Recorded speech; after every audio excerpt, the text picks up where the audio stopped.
Becca says, I have a question that has been on my mind a lot lately. Why do Christians struggle with temptation?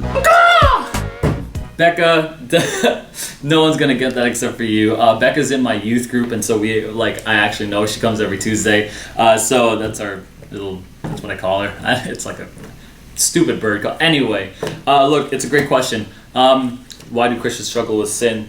Because Christians have sinful natures. Okay, let me explain this concept. A lot of people think that people are like good people and pure and like a blank slate, and that sin is this outside thing outside of them that they have to deal with sometimes. But the Bible teaches us that people are sinful creatures. Like we are internally have a sinful nature, and that sin's not outside of us that we deal with sometimes. It's internal, and that it's like part of like a defining like who we are, whereas like as a sinful nature. Let me give you an example for this. There's this one news article that came out a while ago, and it was this lady who trained and tamed a wild baboon to be like her friend or her baby or something like that. So they were like, she was feeding the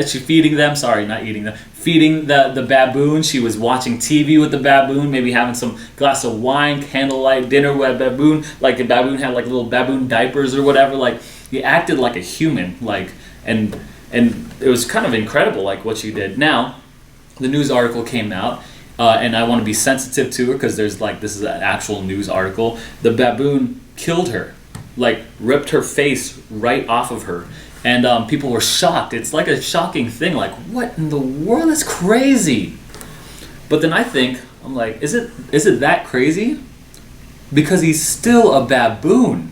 He's still a wild baboon, like in heart. Like you could train and tame and like make it nice on the outside and really learn like how to be a human, but he's still got that wild baboon like nature, and that's like the correlation that we have a wild baboon sinful nature within us, that when temptation comes, like we sometimes we just kind of like go ape, right? Go baboon crazy and go sinful and indulge. So to answer your question more directly now, why do Christians struggle with temptation? When temptation comes in our life, we have a choice. We have two options. We could either indulge the temptation, dive headfirst into temptation and succumb to sin, and really tap into our baboon, sinful, wild nature, like and just dive into that temptation. Or we can choose not to and fight our sinful nature and fight our own desires and trust in God, and then we take temptation as a test, like